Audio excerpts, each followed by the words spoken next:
Hey guys, it's the Whale coming at you with a Crystal Beast Conclave control profile for the month of June going into July. That is crazy. We're almost halfway through the year, guys. Anyways, like always, if you guys just care about the deck image, just there's always going to be a deck image down below, so you guys can just click on that. I've been really enjoying this deck. It's a very beginner friendly deck. You can just kind of give this deck and toss it to anybody, and they can, learn kind of like the mechanics. The deck itself plays by itself. Honestly, it's a really good deck. I still genuinely think it's really good because it has so much flex spots and just so many things that you can put to adapt to the meta. It isn't as good as it was during tier format where the graveyard was being utilized more. But still, I think this is a pretty cool, kind of deck to kind of go around, mess with friends, or just play at locals, or just if you want to play Yu-Gi-Oh! And keep it on a budget and you don't like, how some of the other decks play. So anyways, let's just get straight to the deck profile. Okay, guys, we're playing 3 of our best starter. I mean, we have a lot of best starters. Honestly, the best one being Crystal Beast, Sapphire, Pegasus. Essentially, when it is summoned, you get to place a Crystal Beast monster from your deck, hand, or graveyard into the face-up spell and trap card. All the Crystal Beast monsters share that when they are destroyed, they get sent to the graveyard. Instead of getting sent to the graveyard, they get put face-up in the spell and trap card zone, and they're treated as continuous spell and trap cards. So, they're basically, I mean, this is technically the best one, deck thins, whatever. And it just starts off your plays. So you always want to try to see it or see a way to get into him. We do a lot of searching in this deck. So yeah, keep in mind Drone Lockbird. Anyways, 3 Rainbow Dragon, Crystal Beast Rainbow Dragon to be precise. So this card, I've been playing, like, I'm kind of like trying to challenge myself to play like 50 duels with this deck, and currently I'm on a positive win streak. I've played so far, like, I think like 17 matches, and out of those 17 matches I've won, I've lost only like 5 times or 4 times, which I think is great. I think it's a great, fantastic ratio, whatever. But essentially what I'm trying to say is that I actually, online, I'm playing with only 2 and the 1 Cobalt Eagle. But the thing is, I don't really like that because it's like cool. I don't dead draw it as much, right? Because if you see 2 of these in your hand, well, that kind of sucks, honestly, because you really want to fetch it from the deck. But in this type of build, remember, we're trying to kind of control the board and OTK. This is our OTK tool. It's a free 3k beater, and it's just really, really good in general. I know that normally for Crystal Conclave, 2 has been now the accepted number, but you do have to run the Cobalt Eagle. I just don't like that because Cobalt Eagle doesn't do anything. I've never used its effect. It's just something I can special summon out of a Rainbow Dragon, and then since I already used 1, I would only have 1 left to use, and I just feel like my OTK potential is diminished by quite a lot. So I am running 3 and no Cobalt Eagle. Hopefully my explanation made you guys understand as to at least why, personally, for me, I would say give it a try. Yes, there's been moments where I've drawn 2 and it kind of sucks, but honestly, like, it's a give and take. I'd rather see 2 of this than 1 Cobalt Eagle in my hand already. Like, that's already such a detriment to this deck. And unfortunately, you do have to run bricks like the 1 Rainbow Dragon. In this deck, it doesn't really do anything until Golden Rule comes out. I think, like, once Golden Rule comes out, maybe Conclave kind of takes like a place in the back burner, and maybe Overdrive becomes like the main way of running Crystal Beast. But as of right now, you do need to run this because you do need to use its effect, Crystal Beast Rainbow Dragon's effect, to search this to special summon out at level 4, which would be Pegasus. Remember, no Cobalt. Again, it's all up to personal preference. If you want, you guys can take out the 1 and add the 1 Cobalt. It doesn't really matter. And the 1 cutie Crystal Beast Ruby Carbuncle, Hobby League, by the way. This just enables all your OTKs to fetch it during the battle phase, just special summon it, and then just spam the board. That is it for the Crystal Beast monsters. Now for the flex spots, or the hand traps, which I like to call. Again, you don't need to run hand traps if you don't like to.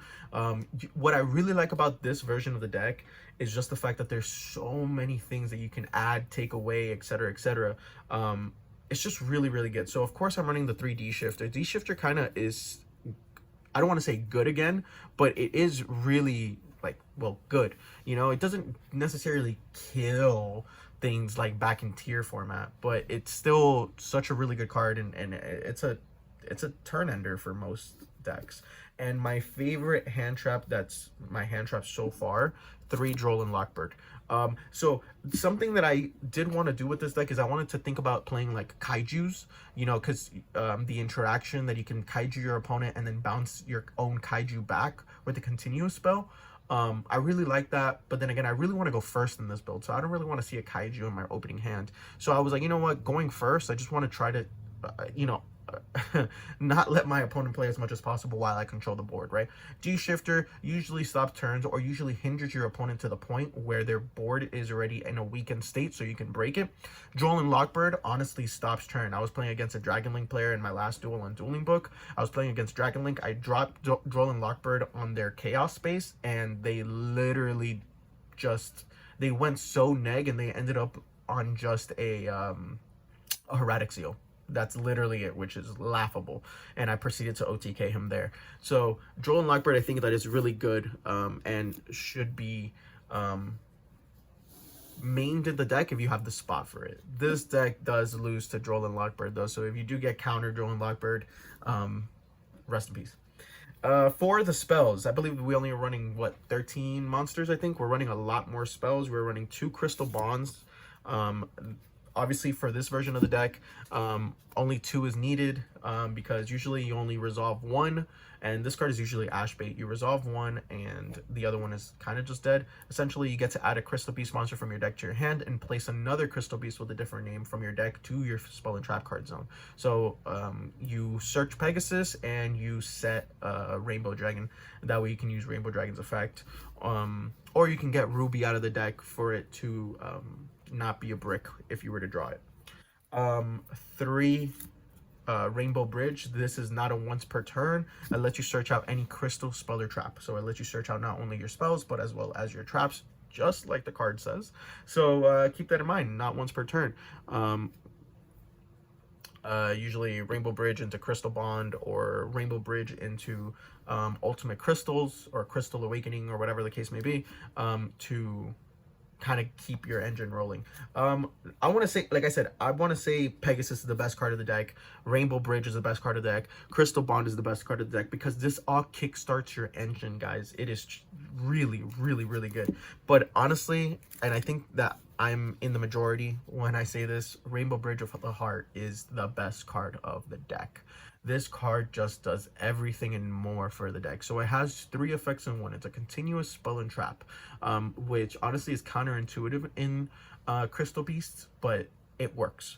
So essentially it says that during your main phase, you're allowed to normal summon an additional Crystal Beast monster. So you can get 2 normal summons, 2 Crystal Beast normal summons. So that's kind of where you can play the second Cobalt Eagle if you guys like to, or, you know, any Crystal Beast.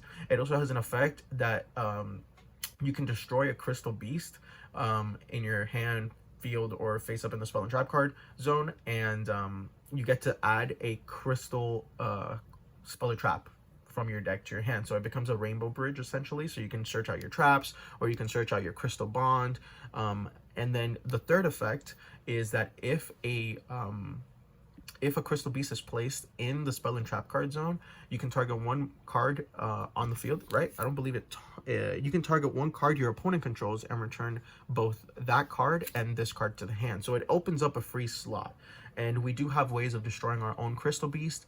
That way it can get placed in the Spell and Trap card zone, and then activate Rainbow Bridge to bounce this and another card your opponent controls. So it's just, this is a disruption piece, and it's everything in your deck. Essentially, you really need to see this card. Please keep in mind, I forgot to mention, and I will always state it, that if you do special summon out Pegasus or any Crystal Beast with Crystal Beast Rainbow Dragon, or Zenith as people like to call it, its effects are negated, therefore it goes to the graveyard. If the Crystal Beast monster's effects are negated, it does not go to the face-up Spell and Trap card zone, because it's an effect that activates on the field. So please don't forget that. Okay, for the rest of the crystal spells, I am running 3 Awakening of the Crystal Ultimates. So this card is a quick spell, and it's the main reason why we have to run Rainbow Dragon, the vanilla Rainbow Dragon, and that is because you can reveal one ultimate crystal monster, being Rainbow Dragon, because it's always treated as an ultimate crystal monster, and then you can activate one of its two effects. You can take one Rainbow Bridge or one Rainbow Refraction from your deck and either add it to your hand or send it to the graveyard. Okay, so it becomes essentially a foolish burial goods.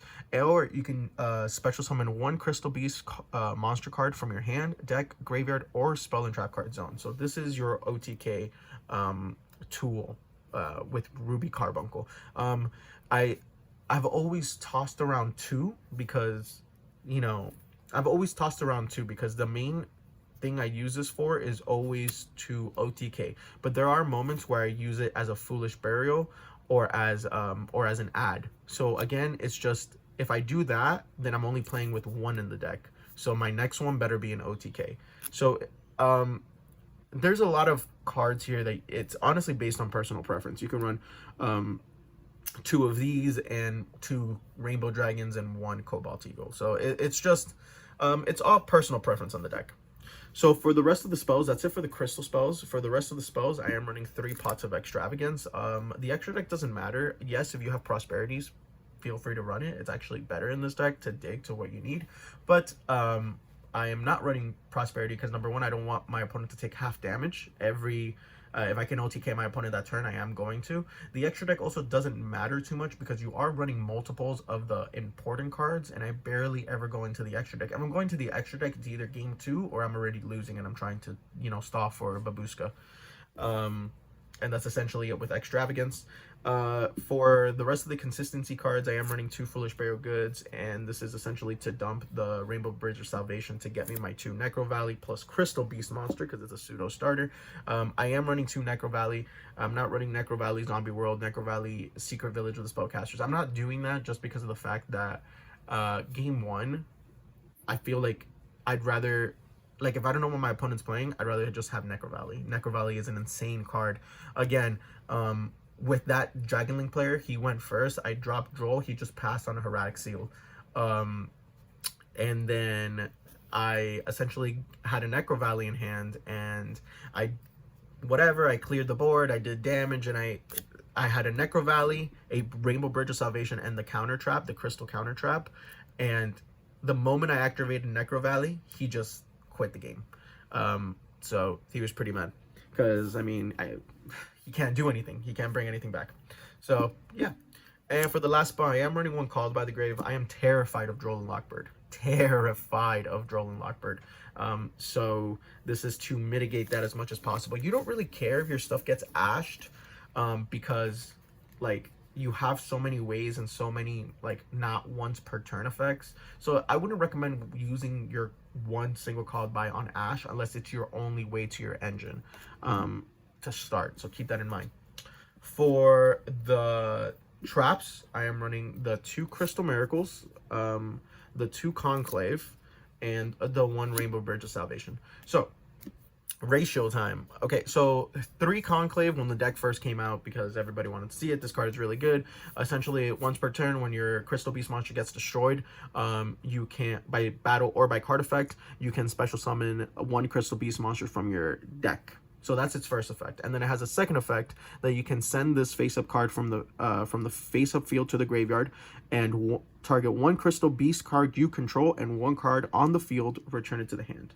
So keep in mind it says 1 card on the field, so it doesn't necessarily mean your opponent. There's been many times where I've needed to get Crystal Beasts from the graveyard to put them in my spell or trap card zone, or to special summon it using Ruby's effect, so you can bounce your own Necro Valley and stuff like that.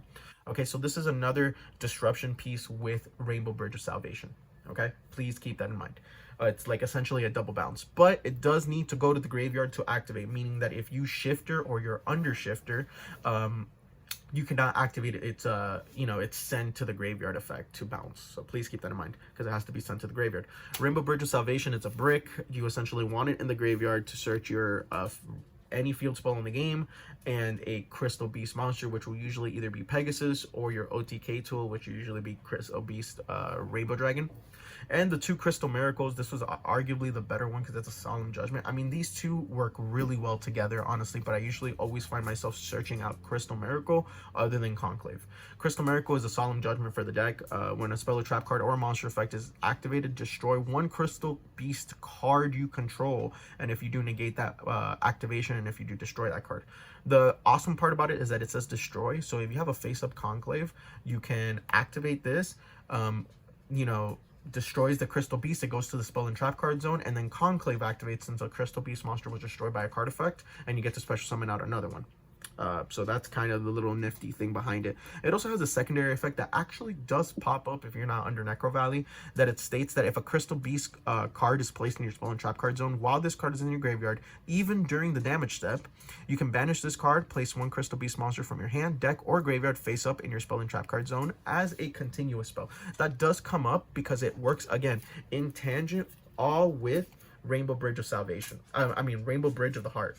So you can get like bounces, you know, even unexpected, you know, bounces or anything like that. So this just works. This is the ratio. And for the last traps, I am running 3 Infinite Impermanence. I didn't want to run another continuous spell and trap because I just wanted to, at least game 1, I wanted to reduce the likelihood of me locking myself out of my spell and trap card zones. So honestly, Infinite Impermanence will always be a fantastic card, no matter what. So just that. I believe that's a 41 card main deck, and the only reason why it's a 41 card main deck is because I decided to add in the 1 Rainbow Dragon, the extra Crystal Beast Rainbow Dragon, or the Zenith. If you guys don't like that, well, by all means, you guys can take it out and make it a 40. For the side deck, I do have a side deck because I actually do want to take this to locals. I mean, I'm having fun with it. I've always had fun with Crystal Beasts. So the side deck isn't made, but it is going to be posted in the deck image. So if you guys want to see that, by all means, go and see it. As you guys can see there, I did put in Secret Village of the Spellcasters, and I put in like a bunch of other things like Zombie World and stuff like that. So just keep that in mind. The extra Foolish Burial Goods. So I only run 2 Foolish Burial Goods in the main. The third one is actually for to get to my engine faster. So if I know, like, let's hypothetically say I'm playing against Tier Elements, so I know they lose to Necro Valley, so I need to get to Necro Valley as soon as possible. You know, that sort of thing, just to kind of turbo out my field spell. For the extra deck, sorry about that, guys. For the extra deck, I'm running multiples of, I guess, the most important monsters. So these are the most important monsters in my opinion that have helped me win. 2 Gaga Cowboy. There's been a lot of times where you know, I attack for big damages, you know, Carbuncle in attack mode and attack for 300 and my opponent is left with like 200 attack. Well, then I can overlay into Cowboy and they lose. You know what I mean? Especially it helps you during time. 2 Abyss Dweller. Tier Element format got me messed up, honestly. 2 Babuskas. Card's good. I mean, it helps you stall for what you need. The deck, I'm not going to say it's prone to breaking, but you will see a hand where you have the regular Rainbow Dragon in your hand, and those are unfortunate, but we do have ways of kind of either getting it back into the deck or, you know, kind of like playing around with it. So these are like the most important ones. These for me are also very, very important. I go into these a lot more than I go into any of these. So the Tornado Dragon and the 1 number 60 Dugars, the Timeless. So for me, these 2 are actually the ones that I most go into the extra deck.